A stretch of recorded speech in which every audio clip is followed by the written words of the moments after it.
In this video, I will show you how to transfer data from one Android device to another Android device. Here I have the Samsung Galaxy S23 Ultra as the old Android phone, and the Sony Xperia 1 Mark V as the new Android phone. Before using the Sony Xperia 1 Mark V, I did a reset on it, a full factory reset, so it's like new. It shows the menus to set it up. And I start with the Sony Xperia phone. Make sure the battery is charged on both phones, because you will not be able to charge them while doing this. You need to connect a cable from one phone to another. And I can start the process. I choose the language and I choose get started. This might be a little bit different on each device, on each Android phone. This might be slightly different, but not by much. You have to accept some things. The second check mark here, I'm not sure if I really needed to accept it, but it continues. Now the important thing is that you need to connect to the Wi-Fi. I'm doing the transfer through the USB cable, so that might not be really necessary, but I'm going to set up the Wi-Fi anyway. First, to check the Wi-Fi, open the old phone and see where you are connected to the Wi-Fi, and then you have the option to the settings to show the QR code.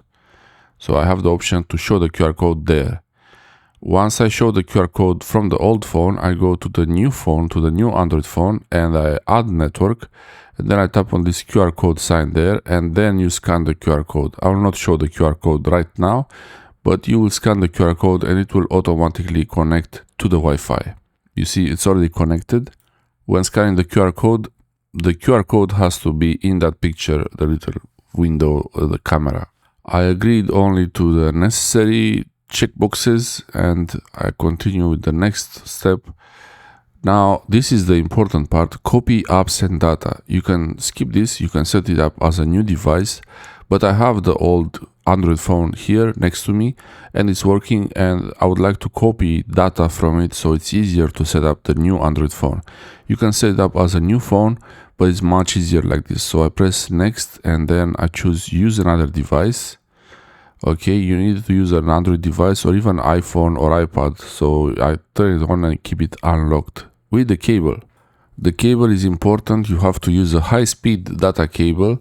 I'm using the cable from the Samsung T7 Shield, so it's capable of really high-speed USB 3.2 speeds.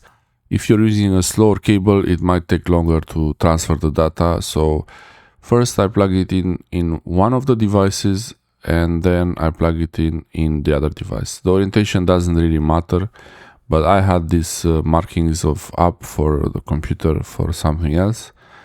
And now the phones are communicating with each other, and even on the Samsung on the left, on the old phone, I have a pop-up that is telling me, is understanding that I'm connecting another device, and if I want to copy the data right there. So they're talking to each other, communicating, and on the old Android phone, I have to confirm that I want the data to be accessed. This is important for safety. And now this is going to take some time. You can check the time if you want. And also, you see the battery, it wasn't really very close to full, but it worked eventually, and I can choose what I want to copy, and I choose everything.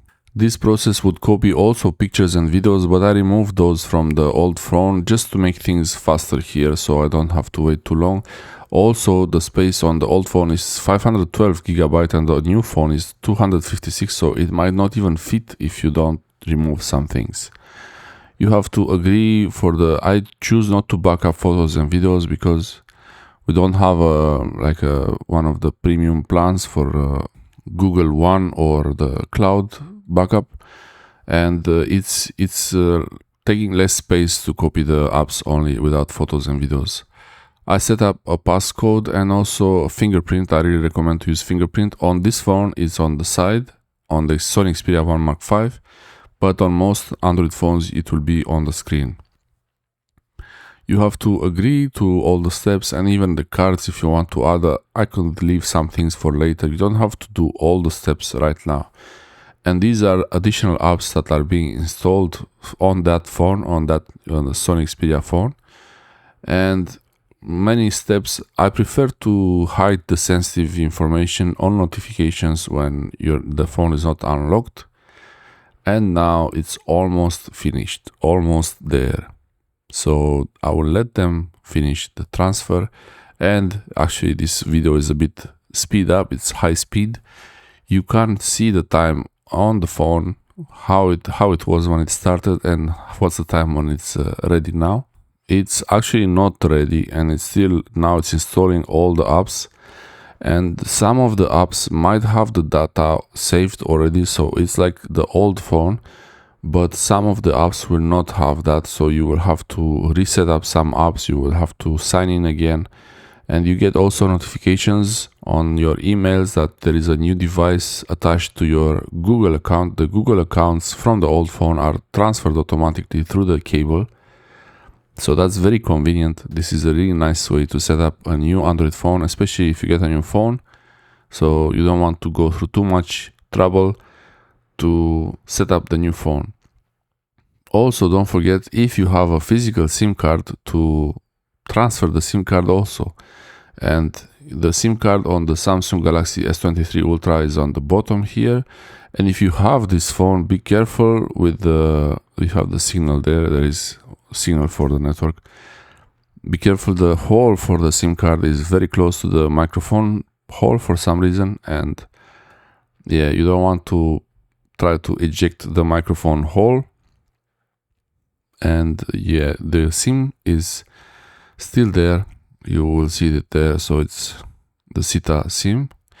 And if you have an eSIM, you might be able to move it to the new phone, but you might have to do that separate as an extra step. So the hole for the eSIM, for the SIM card, for the physical SIM card, is this one next to it on the tray itself. You might have to press pretty hard, and I'm using a paper clip here. I don't use the actual official tool. I have a few of those tools, but I can never really find them when I need them. Now I get a notification on the phone that the SIM card is removed, and all you have to do is remove this tray and the SIM card is there. You could also try to clean it a little bit, but don't use water on it. It's an electronic device, so yeah, be careful with that. There are also 2 SIM slots on this phone, so you might have to decide which SIM you want to use on the other phone, because the new phone only has 1 SIM card tray. In most cases, if you want to use dual SIM these days, you use 1 physical SIM and 1 eSIM. This is what I was using, and this is the Sony Xperia 1 Mark V XQ-DQ54. I really like this phone. It's still working pretty well, and the speed is really good, but it didn't update to Android 16. It stays at Android 15 because of Sony. The Sony update policies, they don't update phones for too long. And when you insert the SIM card, the new SIM card, you have to set the preferences. Usually, if you have dual SIM, multiple eSIMs. And on this phone, I have an eSIM, and I'm not sure if I want to keep this. I will probably remove it. I have, for this eSIM, I have a QR code with multiple uses, so I could move it to another phone if I wanted to. So I removed it. There is another eSIM there also that is turned off. So if the eSIM is off, it doesn't matter. It's like it's out of the phone. The new Android phone here has a memory card, and I will copy all the photos and videos that were on the phone to the memory card, so they are there available. And also I'm doing one last backup from the old phone, from the Samsung S23 Ultra, and I can set up the backup on the Sony Xperia 1 Mark V also, so it's doing backups, but only apps and settings without the pictures and videos, so the backup doesn't get too big too fast. During the setup, the new phone will get a bit hot because it keeps working really hard to install new apps and doing all these extra steps. And the Google notification tells me there are some extra steps I want to do, but actually I don't want to do them now. And this option, you're this close, I'm not really interested for now. There are also apps and services that you might want to update for the phone, for the actual, like in this case, the Sony apps. And this is the setup for the Google apps, and it's really basically reminding me that I might want to install some options or some apps, and I could install them, but I could do them later. The backup for photos, I can't really have that because there is no space for the cloud subscription for that, and the wallet I will do it later. It's nice to have the Google Pay setup, the wallet setup, so you can pay with the phone. That's a really important part of phones these days, Android phones and iPhones. It's very good, it's very nice to have an option to pay with the phone even if you don't have the card with you. There are lots of apps here that will be installed, and soon they will all be there ready to use. The camera apps on this phone are a little bit different, and yeah, it's really, I don't use the advanced features on the Xperia phones. I don't believe it's necessary to use a phone like a DSLR or a mirrorless camera. I mean, if you need the higher quality, it's better to use DSLR or mirrorless, but it's nice when you don't have the camera with you to take pictures with it. But I mostly make videos with it, so the videos matter for me more than the pictures. But this camera app has lots of options and they could be confusing sometimes. And the camera app can also make videos, and then there is the video app which only does videos. I don't know, I think they need to have one unified camera like the iPhone camera. It's pretty simple.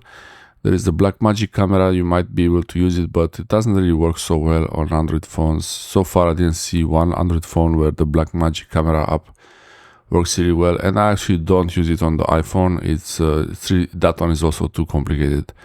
I like the simple apps like this default. I use this Videography Pro app. It's pretty nice. The videos from it are really good. This phone makes really good videos. This is why I really liked it. The reason to change this phone if you have it is the narrow screen. I really don't like the thing that is too narrow, but it's a light phone and really fast. It's very speedy. The fast speed is really amazing on this phone, and yeah, it's an Android original, close to the Google Pixel experience. This is a Sony Xperia phone. I will make videos with the S23 Ultra repairs hopefully soon. Thanks for watching.